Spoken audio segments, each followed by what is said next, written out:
dari kuliah itu mulai aktif-aktif dagang, apapun didagangin lah gitu. Ada peluang apapun kita coba. Setelah aku tahu sekarang tuh bukan bisnis, ternyata memang cuman purely dagang aja. Ternyata bisnis ketika kita dapat omset pun belum selesai. Karena omset itu bukan profit. Selama 9 tahun berbisnis, konsisten adalah sesuatu hal yang penting.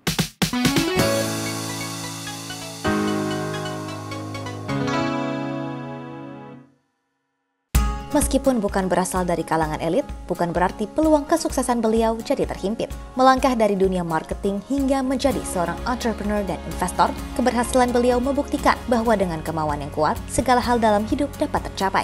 Kini telah hadir di Hidden Masters, Billy Tanhadi. More than just hidden gem, welcome back to Hidden Masters. Bersama saya Ardina Glenda, please welcome Billy Tanhadi. Halo. Terima kasih sudah diundang. Halo Kobil, sama-sama. Terima kasih juga nih kita sudah boleh datang ke tempatnya Kobil. Sama-sama. Apa kabar Kobil? Baik, puji Tuhan. Oke, belakangan ini lagi sibuk apa sih kok? Sibuknya gini-gini aja sih ya. Gini-gini Karena aja. udah nikah, ya kadang-kadang anterin istri gitu, belum punya anak. Tiap hari ngantor, kerja, karena lagi bangun bisnis juga, lagi jalanin bisnis juga. Kita di bidang event dan creative agency. Oke, jadi dari tadi kita udah dengar sedikit mungkin Kobil ini seorang entrepreneur ya. Iya. Tapi belakangan ini aku lihat lagi lumayan sering konten juga ya. Iya, belajar konten lah. Belajar konten. Iya. Dari tahun kapan mulai konten kok? Dari tahun lalu, setahun lebih lah sekarang kayaknya per hari ini. Kenapa awalnya konten kok? Diledekin Theo ya sebenarnya. Theo Derek ya, mungkin teman-teman semua udah familiar ya. Jadi itu bisnis partner gua dan memang followersnya naik banget dan ngobrol-ngobrol dia encourage juga bikin konten karena bikin konten itu lebih banyak manfaatnya dibandingkan ruginya gitu. Karena kan sekarang tadi ngobrol-ngobrol juga kok sama dia, currency paling mahal sekarang kan waktu penting, uang penting, tapi attention penting kan. Nah, salah satu gimana cara kita ke grab attention, kita kan sebagai entrepreneur butuh namanya attention, butuh awareness buat orang-orang kenal kita dan tahu kita. Salah satu dari konten. Jadi aku pikir-pikir sambil jalan ya udahlah bikin konten-konten yang simple yang memang aku suka bahas aja gitu. Oke, so far beneran ada impact-nya nggak terhadap bisnis Kobil sendiri? So far ada banget. Karena banyak orang sekarang, namanya kalau kita bisnis kan kita banyak ketemu orang. Dan entah gimana kalau sekarang ketemu orang, terus dilihat followersnya lebih udah lumayan banyak gitu ya, mereka kayak lebih respect aja gitu.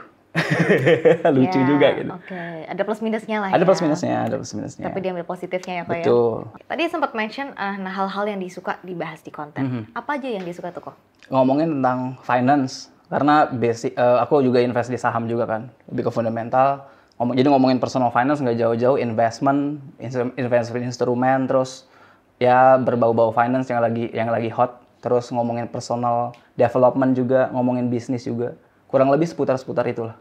Oke, jadi Kobil ini apa jenis selain entrepreneur, content creator, Ya. bisnis, semuanya Tapi nih ya? invest di saham juga, kalau bisa dibilang juga investor juga kali. Investor, jadi ada 3 nih ya. Ya. Lumayan, sibuk. Lumayan. Sibuk nggak sibuk ya kok? Sibuk nggak sibuk? Kalau lagi sibuk, kalau lagi lowong. Kobil ini kan mendalami dunia bisnis. Sejak kapan kok? Kalau bisnis, aku rasa dari lulus kuliah tuh aku udah mulai bisnis. Tapi sebelum lulus kuliah, udah mulai dagang-dagang, terus jalanin bisnis MLM, jualan asuransi gitu-gitu. Jadi kalau dibilang bisnis dari kapan, mungkin dari lulus kuliah kali ya. Itu pun sebenarnya dibilang bisnis, ternyata setelah aku tahu sekarang tuh bukan bisnis. Ternyata memang cuman purely dagang aja. Gitu. Karena kan bisnis kan nggak cuman ngomongin kita jualan ya. Kita ngomongin strategi, ngomongin tim, ngomongin sistem, ngomongin gimana cara manage cash flow. Jadi bisa dibilang ya kalau baru ngerti bisnis dan jalanin bisnisnya mungkin di 4 tahun terakhir kali ya. 4 tahun? 4 tahun. Dari Sejak awal lulus kuliah? Iya, 2019 lah mungkin aku baru ngerti, oh ternyata bisnis tuh more than that. Lebih dari apa yang sekadar aku jalanin saat itu gitu. Apa sih pengalamannya Kobil sampai ngerasa bahwa, oh saya nih nggak lagi bisnis, saya ini cuma dagang? Oke, karena berpikirnya tuh cuma satu, jualan. Gitu. Itu Jadi, kan biasanya mindset pertama orang kalau mau dagang gitu kan, betul, jualan harus untung. Betul, dan tidak salah juga sebetulnya. Karena ya balik lagi kalau seandainya kita bisnis starting dari nol ya, benar-benar dari nol tanpa investor gitu ya, ketika kita atau dari tabungan biasa gitu ya. Ya kan pasti di otak kita apa sih? Jualan kan, cari omset kan. Ya sebenarnya nggak salah juga gitu, tapi setelah aku belajar sambil jalan, ternyata bisnis ketika kita dapat omset pun belum selesai. Karena omset itu bukan profit, ada biaya operasional. Gimana caranya, klien ada TOP, term of payment. Gimana caranya cash flow kita supaya lancar. Gimana caranya efisien dalam meng-hire tim gitu. Jadi lebih complicated gitu. Bisnis Kobil yang dijalanin sekarang secara spesifik apa aja? Kalau bisa dikerucutkan tuh, aku bergerak di event organizer. Jadi kita manage corporate events dan juga creative agency. Oke, nah sekarang saingan di dunia itu kan cukup ketat tuh kok ya. Betul. Pengalamannya Kobil sendiri gimana nih untuk nge-grab attention dari klien gitu, dan emang make money nggak sih mungkin dari semuanya gitu? Kalau make money pasti dong, karena sekarang masih jalan kan. Kalau nggak jalan, kalau udah nggak make money berarti udah nggak jalan. Kalau challenge-nya, iya sih aku ngerasa akhir-akhir ini challenging banget. Karena mungkin balik lagi ke 2015 ketika aku start bisnis event gitu ya, itu tidak semudah sekarang sebenarnya. Jadi kompetitor agak jarang masuk. Karena kalau seandainya kita mau bikin bisnis event, itu butuh ini Glenn, butuh sertifikasi. Namanya sertifikasi MICE. Jadi sebetulnya nggak semua company atau nggak semua perusahaan tuh bisa handle event. Jadi ada ujiannya, ada sertifikasinya. Dan pada waktu itu apply-nya tuh cukup lumayan susah gitu. Nah kalau dibandingkan sekarang kayaknya kompetisi tuh kenapa bisa banyak gitu ya, makin susah. Karena itu sih menurutku sertifikasi itu sekarang udah nggak ada gitu. Jadi siapapun sekarang bisa buat event. Tapi ya bersyukurnya karena aku mulai event dari dulu gitu ya, mulai agency dari dulu. Jadi aku udah punya lebih banyak portofolio dibandingkan mungkin kompetitor. Selain portofolio juga udah lebih banyak punya pengalaman, lebih banyak punya tim yang profesional. Jadi mungkin nilai unggulnya kita di situ. Jadi kita nih bukan orang baru lah gitu. Tapi meskipun kita sadar bahwa kita bukan orang baru, kita juga nggak menutup kemungkinan atau kita juga tidak menutup mata lah ngelihat kompetitor dan kompetisi zaman sekarang itu sangat-sangat ketat, dan kita nggak boleh memungkiri itu dan harus terus lakukan inovasi. Oke, kalau ditanya bisnis event, Kobil ini kerjain apa aja sih kalau lagi ngurusin sebuah event? Basically kalau aku biasa dealing sama klien, ya meeting sama klien gitu. Nah setelah briefing dan lain sebagainya, aku turunin ke tim, dan sisanya adalah ya tinggal manage tim sih, untuk gimana caranya konsep sesuai dengan eksekusi. Pernah punya pengalaman yang unik nggak selama ngurusin event kok? Ya kalau event wajar lah ya, kalau pengalaman unik ya dari dulu juga begadang-begadang. Jadi mungkin ya kadang-kadang lucu gini, anak-anak kantor suka bilang, aduh kok Billy sekarang enak ya kerjanya, kayak pagi meeting di kantor paling 3-4 jam gitu ya, terus habis itu biasa siang makan siang, nge-gym dulu bentar, baru balik lagi sore, itu pun kadang-kadang nggak balik, meeting keluar gitu. Jadi kerjanya kesannya kayak cuma 3 jam atau 4 jam di kantor. Padahal zaman dulu ketika aku baru merintis, itu semua end to end aku yang ngerjain. Ya kan, sampai dari bikin proposal, bahkan ngedesain PowerPoint, aku yang hiring kru sendiri, loading juga aku yang ngawasin sendiri. Jadi sekarang enak, dulunya ya sama juga gitu. Ya pernah, namanya orang usaha di awal pasti bleeding gitu. Pasti dong. Jadi udah jalan berapa tahun nih bisnis eventnya kok?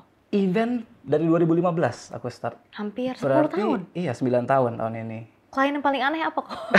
Kalau mungkin cerita yang paling unik, aku pernah nggak pulang sebulan sih. Hah? Sebulan? Kemana sebulan. kok? Keliling ke 10 kota. 10 kota? 10 kota. Ngurusin satu event? Enggak, ngurusin 10 event. 10 event? Jadi 10 kota, 10 event. Beda semua eventnya? Beda semua dan kotanya beda-beda. Jadi ya biasa. sakit-sakit juga tetap jalanin event. Itulah anak event ya, Anak event pasti gitu. udah tahu Salut ceritanya. buat anak-anak event semuanya di seluruh Indonesia.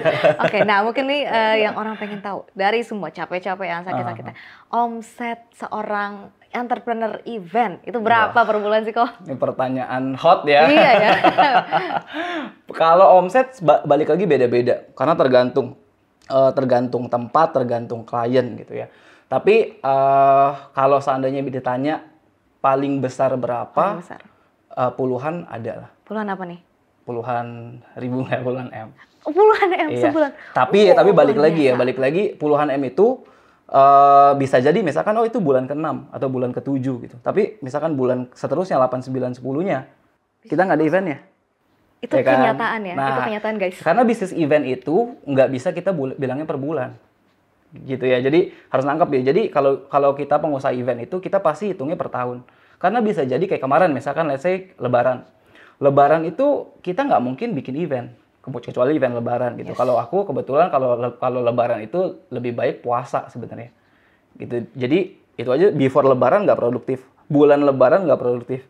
After Lebaran juga daya beli belum balik karena duitnya habis buat bagi-bagi Spending pas THR Lebaran kan. gitu kan. Jadi 3 bulan itu aja udah kosong. Gitu. Tapi ketutup ya sama 1 bulan misalkan yang ada boom banget, itu biasanya Yes, seperti itu ya kalau betul. Oke, nah selain sebagai seorang entrepreneur, Kobil ini kan juga sebagai seorang investor. Nah, kalau invest atau terjun ke pasar modal itu mulai dari kapan dan kenapa tuh kok? Oke, ini unik ya. Jadi aku tuh sebetulnya nggak begitu tahu saham tadinya. Jadi karena dulu aku kuliah di satu universitas bisnis yang cukup ternama lah, namanya Prastia Mulia, boleh disebutkan ya? Namain aja. Ya, namanya Prastia Mulia. Disebut aja. Dan kebetulan Prastia Mulia tuh punya satu ruangan lah khusus untuk saham. Ya di situ ada yang nungguin, bisa buka akun sekuritas pada waktu itu. Terus bisa belajar juga di situ gitu. Jadi ada fasilitasnya di sana. Tapi itu bukan itu yang bikin aku tertarik. Yang bikin aku tertarik adalah ada satu klub namanya, lupa namanya apa, pokoknya dulu investment club lah. Setiap hari Rabu malam gitu biasa habis kuliah. Nah, terkenal di situ suka bagi-bagi pizza gratis. Ya udah masuklah dan di situ belajar apa itu teknikal, apa itu fundamental, saham tuh apa. Di situ baru belajar. Jadi udah itu doang kok. Bener-bener karena pizza. Gara-gara pizza. Gara-gara pizza, tapi setelah itu nggak cuma pizzanya, tapi ilmunya juga ketika aku pelajarin, oh menarik juga ya. Akhirnya mulai rutin lah tuh, seminggu mungkin 2-3 kali ke center saham tadi. Terus mulai tanya-tanya orang di situ nih gimana sih cara trading, gimana sih buka akun sekuritas gitu-gitu. Jadi dari situ berlanjut lah, sampai akhirnya sekarang. Oke, untung akhirnya beneran tertarik bukan Bener, nggak cuma doang. pizzanya. Karena kalau pizzanya di stop, gue udah nggak datang lagi. Oh jadi kan terima kasih juga karena pizzanya Karena terus dikasih pizzanya ya. betul. Oke. Nah emang kenapa sih sampai ngejual pizza atau makan malam gratis? Emang nggak ada uang jajannya waktu itu? Tapi zaman kuliah memang siapa sih nggak suka gratis, sampai sekarang juga kita kadang-kadang suka Iya, gratis kan. betul. Tapi pada waktu itu memang ini sedikit cerita ya, background keluarga aku tuh dulu aku tuh dari kampung lah. Di sini ada namanya daerah Serpong juga. Itu ada namanya Kampung Maruga. Jadi papa mamaku dari situ asalnya dari kampung. Terus mereka jalankan bisnis MLM. Tapi keluarga kita susah lah. Zaman dulu sempat listrik dicabut, terus rumah disegel gitu-gitulah karena nggak bisa bayar gitu. Dan uang sekolah juga nunggak-nunggak gitu aku. Nah, singkat cerita di SMA, papa karirnya mulai naik. MLM mulai naik, bonusnya mulai banyak, akhirnya bisa kebeli rumah, kebeli mobil. Nah, tapi namanya bisnis MLM ya mungkin nggak cuma bisnis MLM sih. Kadang-kadang ada bisnis-bisnis juga yang tadinya bisa naik, tiba-tiba langsung turun. Nah, pada waktu aku mau masuk kuliah, turun bisnisnya.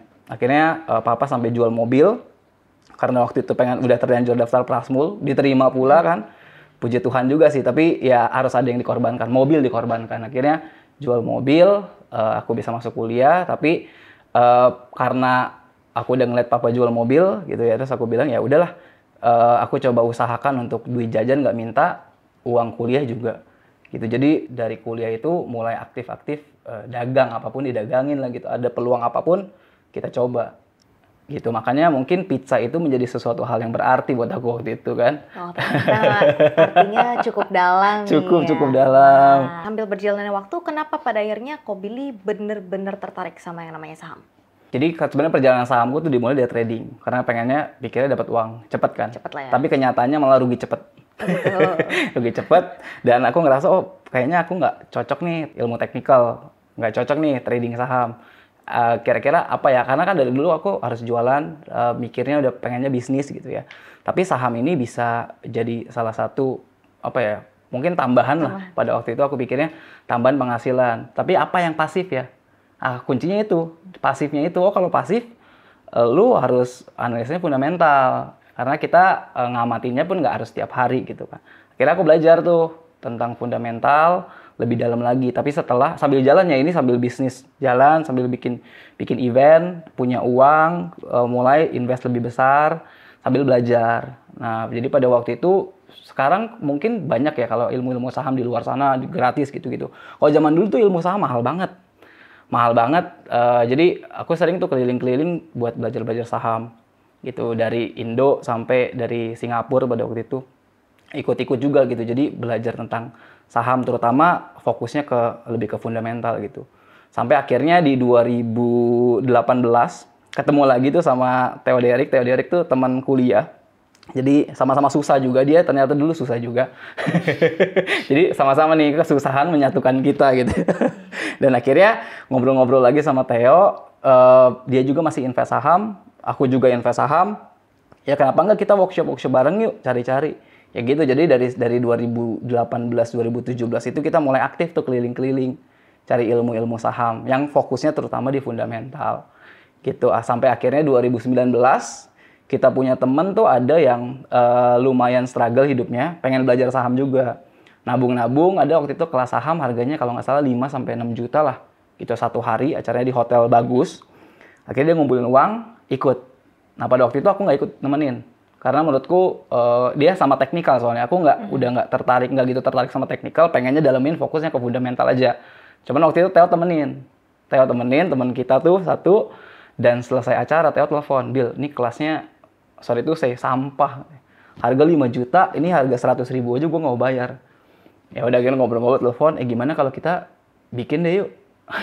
bikin jiwa-jiwa entrepreneur iya, dan pengajar ini bener. ada ya. Jadi ada kesempatan, tapi satu sisi kita lihat ada teman-teman kita yang mau belajar, kok malah dapat kelasnya yang sampah gini gitu. Sedangkan dia ngumpulinnya kita tahu susah banget. Akhirnya kita ngobrol, ya udah deh kita bikin yuk komunitas isinya belajar saham yang mungkin nggak perlu sampai 5 juta, 6 juta harganya, paling kita hargain waktu itu kalau nggak salah 1 juta deh.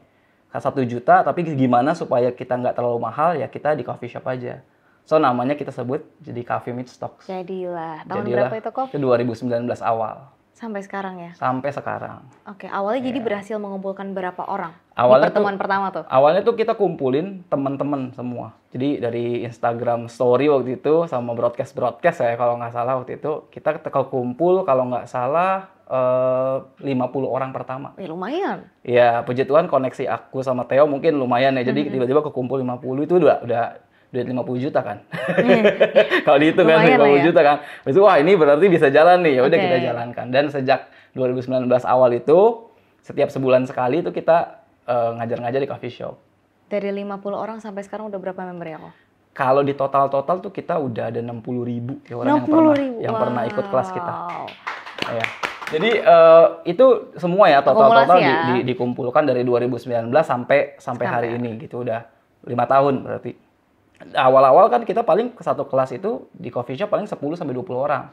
Nggak banyak lah. Nah, dimulai itu dari Covid.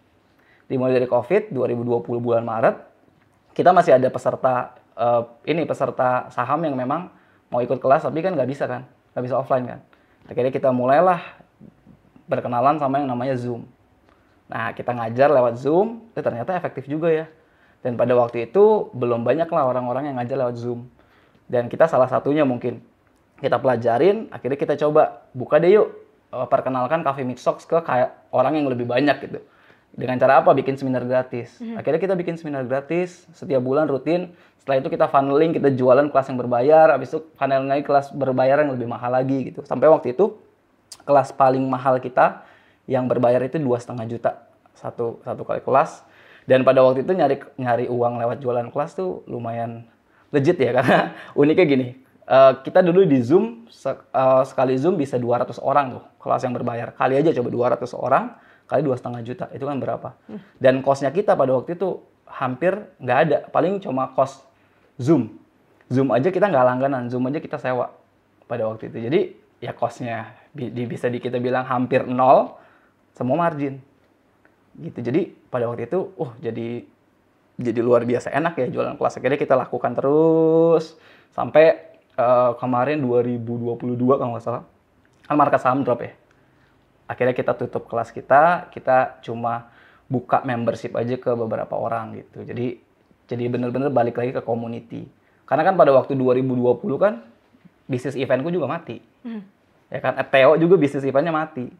Jadi kita mau ngapain pada waktu itu? Oh, ada Coffee Meets Stocks, ya udah itu yang kita gaspol pada waktu itu. Jadi kayak ganti-gantian ya, di Iya. saat eventnya kelar, terus ada Coffee Meets Talks, Coffee Betul. Meets Talks-nya mulai staying low, terus Ya. eventnya naik lagi, terus kayak gitu ya Kobil ya? Betul. Kalau menurutku ini mungkin caranya Tuhan kali ya kalau menurut aku ya.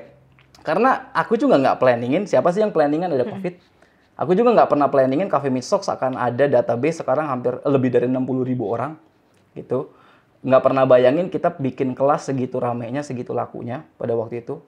Tapi menurutku kenapa Coffee Meets Talks ada itu buat jembatan, mungkin Tuhan lebih tahu ya.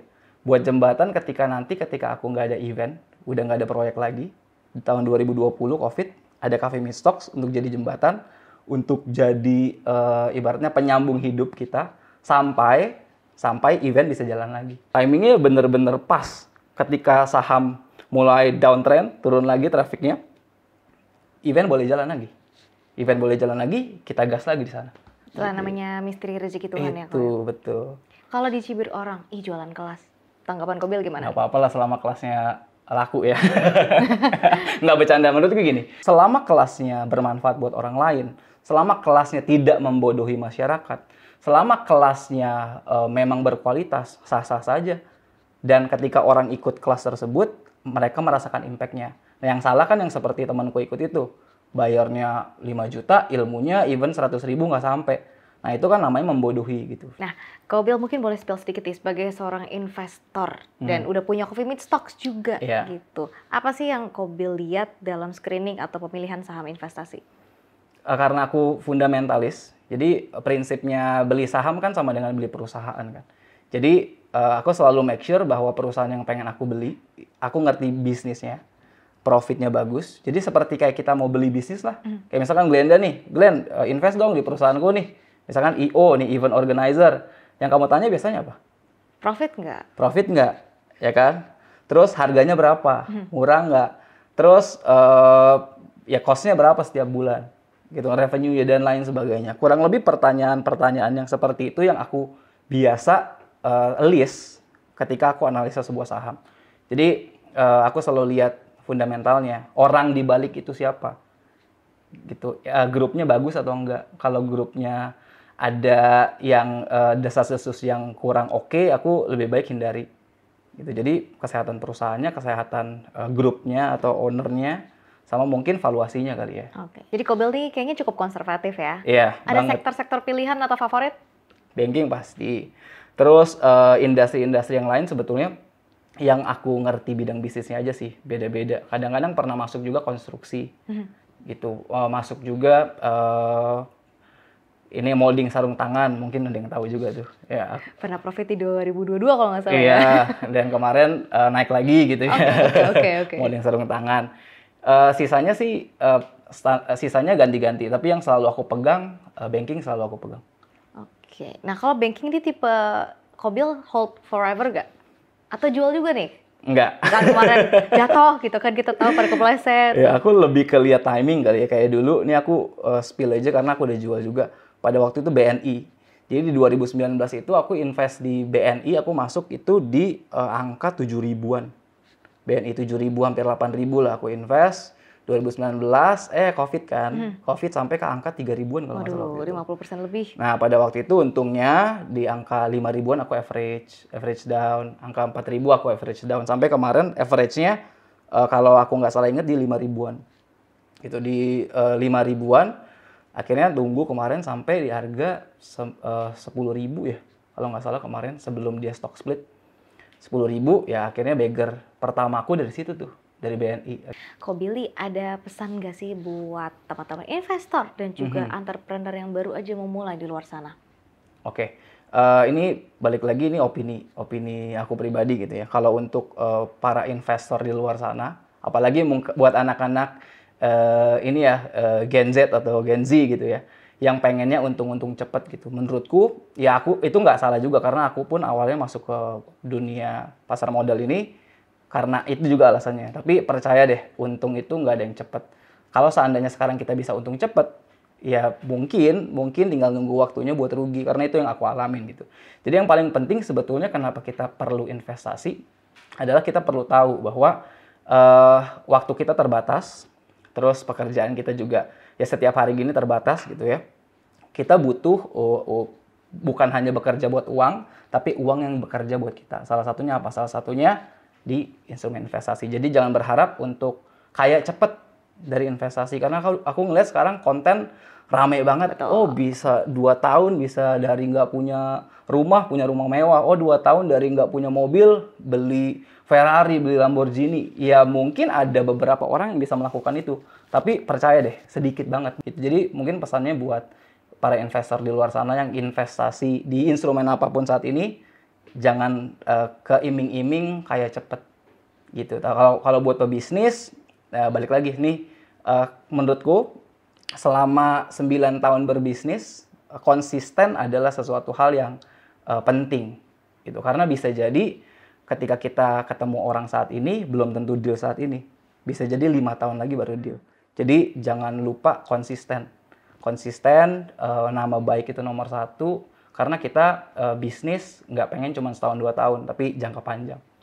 Menurutku itu sih. Oke, dan mungkin di tengah gempuran social pressure di mana sekarang orang selalu menggencarkan tentang financial freedom. Seberapa penting sih menurut Ko Billy financial freedom ini, atau ya intinya uang lah ya, gitu untuk orang-orang zaman sekarang? Ya. Financial freedom dibilang penting, menurutku penting. Penting sekali, ya. Karena one day kita akan berhenti bekerja kan. Kita pasti akan pensiun. Dan ketika kita pensiun nggak punya penghasilan, kita mengharapkan dari apa sih? Kalau bukan dari tabungan kita, dari investasi kita, ya kan kita berharapnya gitu kan. Jangan sampai ibaratnya kita membebani anak. Jadi kalau dibilang penting, menurutku penting banget. Tapi ini beda-beda ya setiap orang. Kalau menurut aku, lebih baik mencapai financial freedom itu pasti one day. Karena kan kita nanti bersyukur kalau Tuhan kasih umur panjang ya. Sampai umur 50-60 masih kerja kan. Lebih baik ketika 50-60 kita pensiun, berhenti kerja, di situ sudah financial freedom, dibandingkan kita ngejar financial freedom secepat-cepatnya. 2-3 tahun mau financial freedom. Karena kita nggak pernah tahu nih 2-3 tahun kita financial freedom, tapi hidup kita nggak ada yang pernah tahu. Bahkan kita hidup besok aja, kita belum tentu tahu. Jadi tetap menikmati prosesnya, tetap punya visi, tapi jangan lupa nikmatin juga hari ini dan sadar bahwa hidup kita tuh ya kita bisa merancangkan, tapi yang menentukan yang di atas gitu. Aduh, berat nih kok. Berat banget ya. Berat ya, tapi nyata ya. Iya. Oke, Ko Billy, satu pertanyaan terakhir sebelum sesi games. Apa definisi sukses untuk Ko Billy? Wah, ini filosofis banget ya. Oke, menurutku sukses itu buat setiap orang beda-beda. Tapi yang pasti adalah sukses itu adalah kita bisa nge-fulfill apa yang Tuhan pengen lakukan dan tujuan kita diciptakan tuh buat apa. Jadi pertama-tama ya kita perlu tahu dulu tujuan kita diciptakan saat ini tuh untuk apa sih. Gitu. Jadi ya harus tanya dulu nih. Sekarang Tuhan kasih kita apa? Skill, kemampuan, talenta. Nah ini kira-kira bisa berdampak di bagian apa? Di bidang apa? Jadi ketika kita kasih impact buat orang, berdasarkan tujuan kita diciptakan apa. Wah keren. Thank you Ko Billy. Dalam ya hari ini ya. Lumayan. Oke, biar kita nggak terlalu serius nih ya. Sekarang kita udah mau masuk ke segmen yang lebih santai, segmen game. Kali ini gamesnya adalah siapakah saya? Pertanyaan pertama. Aku adalah minuman kopi yang terdengar seperti nama benua. Siapakah saya? Minuman kopi? Mikir. Minuman kopi yang seperti benua. 3, 2, 1. Silakan Glenda. Padahal tulisan gue jelek nggak apa-apa ya? Glenda dulu. Oke. Oke. Yeay. Bener ya? Aku merupakan saham yang terdengar seperti makanan di pinggiran jalan. Siapakah saya? Demi apa? Hah, tar dulu. Oh ya. Nah, ayo. Satu. Silakan Glenda. Gak ada, gue blank. Silakan Ko Billy. Oh, sanggurengan. Ya. Oke. Berikutnya, orang sering berusaha mencapai aku dengan menabung, berinvestasi, dan mengelola keuangan mereka dengan baik. Siapakah saya?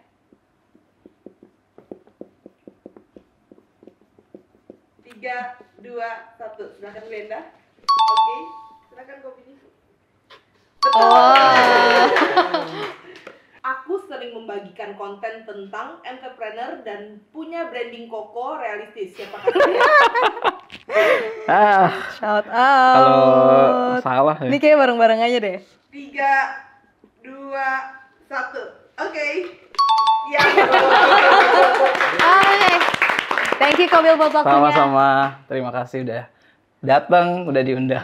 Oke, dan sahabat Berasat, kalau kamu juga suka dengan informasi dan diskusi kita dengan Kobili hari ini, jangan lupa untuk like, comment, dan share, dan juga subscribe ke YouTube channel kita. The world is changing, so let's aim higher and bigger. Kita akan ketemu lagi di episode Hidden Masters berikutnya. Bye-bye!